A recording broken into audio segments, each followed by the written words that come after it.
Bonjour, bienvenue sur un livre. Aujourd'hui, je vais vous emmener pour découvrir le roman Je te protégerai de Peter May, publié aux éditions du Rouergue et également maintenant chez Babel Noir.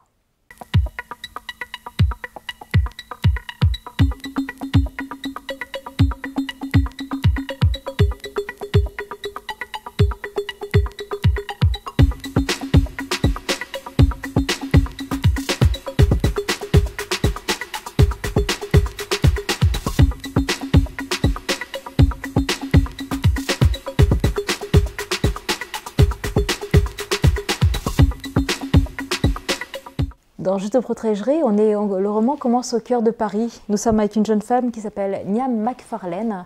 Elle est à la fenêtre de son hôtel et elle regarde son mari partir. Elle le voit s'installer à une table. Il y a un froid qui s'est installé entre eux, il y a une dispute. Elle n'arrive plus à le comprendre. Il y a une espèce de fossé qui s'est creusé entre eux. Elle a peur que son mari en aime une autre et elle sera troublée quand elle verra qu'effectivement, son mari va s'installer à une table où va le rejoindre une superbe jeune femme qui est mannequin. Elle a l'impression qu'il va la quitter.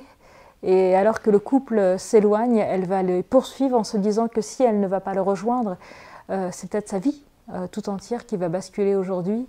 Elle court dans les rues de Paris et au moment où elle pense pouvoir le rattraper, la voiture explose devant ses yeux.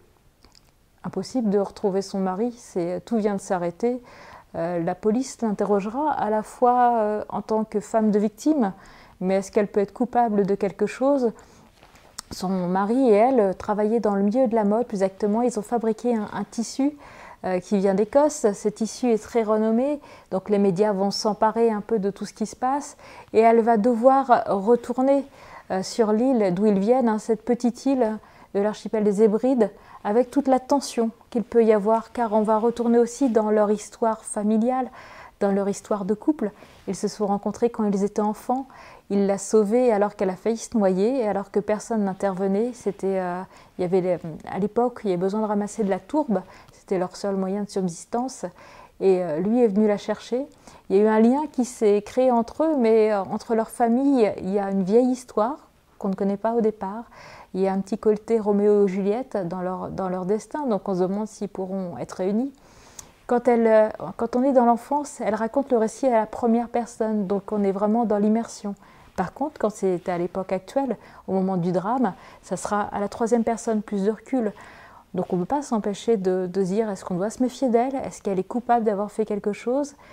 Et il y a tous ces souvenirs du passé qui remontent et en même temps le doute qui commence à l'habiter, parce que plus elle va aller dans les souvenirs, plus elle se dit qu'elle aimait son mari, qu'elle aurait voulu qu'il soit là, qu'il s'explique, qu'il y avait un lien trop fort entre eux, que leur histoire ne peut que durer. Il y aura le regard du reproche de ses parents à lui, l'impression qu'elle l'a laissé mourir. Donc avec toutes ces rumeurs de village, un roman de Peter May, il est connu pour avoir écrit la trilogie écossaise. Il est lui-même écossais, donc il a cette capacité à nous embarquer. On a vraiment l'impression de sentir le sol rocailleux, d'avoir de la tourbe entre les mains, l'humidité de l'herbe, les lieux où la vie s'est presque arrêtée, où certains font le choix d'être pour être coupés du monde extérieur. C'est un texte qui est magnifique, très limpide en même temps. La force de Peter May aussi, c'est d'avoir des textes qui sont accessibles à tout le monde. C'est dense, c'est riche, mais en même temps, ça se dévore tout seul. Il est publié aux éditions du Rouergue, il est disponible également en poche chez Babel Noir. Donc celui-ci, c'est un roman complètement autonome. Il n'y a pas de personnage récurrent, mais c'est également à découvrir. Donc je vous invite à vous plonger dedans et rendez-vous sur Zone Livre pour découvrir d'autres chroniques vidéo. N'hésitez pas à la partager, à mettre vos commentaires sur les réseaux sociaux.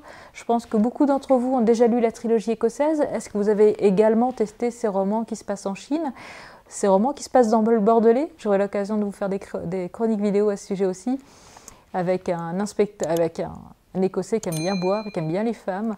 Donc peut-être plus doux que la trilogie écossaise, mais c'est un auteur qui a plusieurs visages dans son écriture et c'est chouette aussi. Donc je vous dis à bientôt et j'espère qu'on va pouvoir en discuter là dans les commentaires en dessous. Merci, à bientôt.